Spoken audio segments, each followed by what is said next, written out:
साथियों, जय आयुर्वेद। आज का विषय है संतान का ना होना। इसके विभिन्न कारण हो सकते हैं, तो आइए शुरू करते हैं।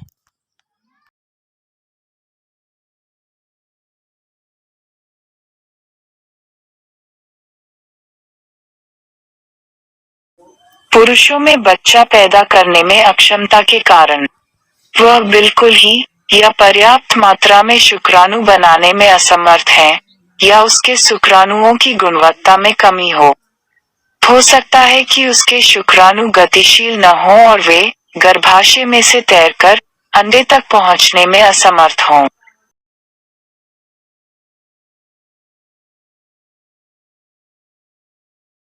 किशोरावस्था में या उसके पश्चात उसे क्लिनफेड मम्प्स की बीमारी हुई हो, जिसके कारण उसके अंडकोश टेस्टिकल्स क्षतिग्रस्त हो गए हों। जब ऐसा हो तो पुरुष यौन क्रिया में वीर्यपात तो कर पाता है, परंतु ऐसे वीर्य में शुक्राणु मौजूद नहीं होते हैं।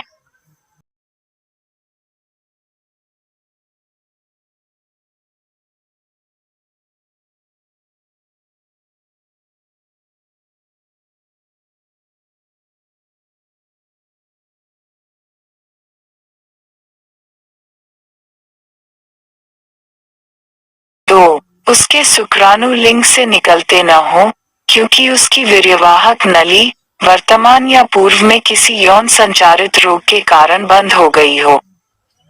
3. उसे शुक्रकोश में खून की शिराओं में सूजन हो, वेरिकोसील।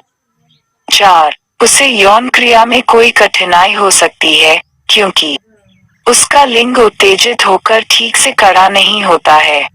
संभोग के दौरान लिंग कड़ा नहीं रहता है। वह यौन क्रिया के दौरान योनि के अंदर गहराई तक जाने से पहले ही स्खलित हो जाता है।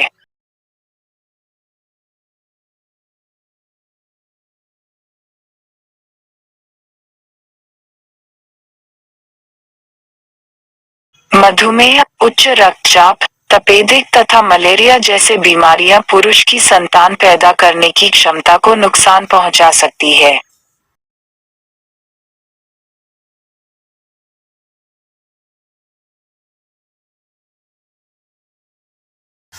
महिलाओं के लिए संतानहीनता।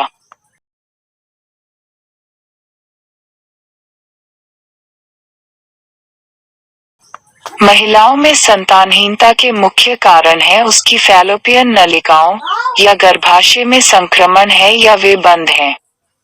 नलिकाएं बंद होने से अंडा नलिकाओं में सक्रिय नहीं हो पाता है, या शुक्राणु अंडे तक नहीं पहुंच पाते हैं। गर्भाशय में संक्रमण होने या वहां जख्म निशान होने के कारण निषेचित अंडा गर्भाशय की अंदरूनी भित्ति से चिपक नहीं पाता है। कभी कभी महिला को योनि से अत्यधिक स्राव या दर्द होता है, जो गर्भाशय तथा योनि में संक्रमण के सूचक हैं। परिणामस्वरूप गर्भाशय की आंतरिक भित्ति पर जख्म के निशान पड़ जाते हैं, जिनके बारे में महिला को पता भी नहीं चल पाता है। वर्षों पश्चात उसे पता चलता है कि उसमें संतान पैदा करने की क्षमता नहीं है।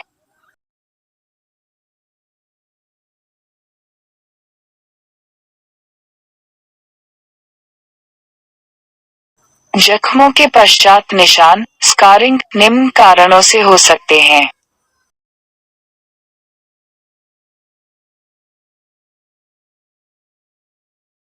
किसी यौन रोग से संक्रमण के कारण, जिसका उपचार न हुआ हो। यह संक्रमण बढ़ते बढ़ते गर्भाशय तथा फैलोपियन नलिकाओं तक पहुंच जाता है। पेल्विक इन्फ्लेमेटरी डिजीज या PID। प्रसव या गर्भपात के दौरान हुई समस्याएं जिनके कारण गर्भाशय में संक्रमण या क्षति। योनि, गर्भाशय, नलिकाओं या अंडाशयों की शल्यक्रिया में हुई समस्याओं के कारण।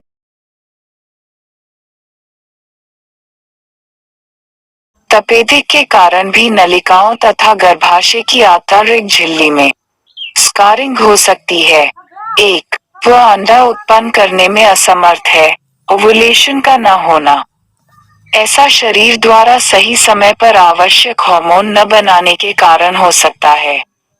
अगर उसकी माहवारी का चक्र 21 दिनों या 35 दिन से अधिक का है, तो उसे ओवुलेशन में कठिनाई हो सकती है। कभी कभी तेजी से वजन कम करने या शरीर का वजन बहुत अधिक होने या हार्मोन युक्त दवाइयों के सेवन से भी ओवुलेशन में कठिनाई हो सकती है। 1. उसके गर्भाशय में फाइब्रॉइड्स एक प्रकार की गांठें हैं। इस कारण गर्भधारण या गर्भ को पूरे काल तक वहन करने में कठिनाई हो सकती। 2.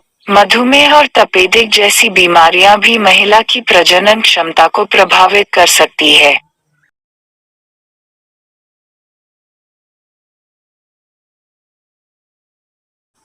कृत्रिम गर्भधान। इस प्रक्रिया में एक दाता पुरुष के वीर्य को महिला के गर्भाशय में डाला जाता है। वीर्यदाता पुरुष की पहचान गुप्त रखी जाती है, विशेषकर उन मामलों में जहां महिला के साथी का वीर्य गर्भधारण के लिए सक्षम नहीं है। In vitro fertilisation (IVF). इसे टेस्ट ट्यूब बेबी प्रक्रिया भी कहा जाता है। यह एक अत्यंत जटिल प्रक्रिया है, जिसका प्रचलन केवल कुछ महानगरों में ही है। यह बहुत महंगी प्रक्रिया है और कुछ विशिष्ट चिकित्सालयों में उन लोगों के लिए उपलब्ध है, जो इसका खर्च वहन कर सकते हैं। अनेक बार यह प्रक्रिया झूठी आशाओं तथा एक साधन बन जाती है क्योंकि इसकी सफलता की दर केवल 6-8% ही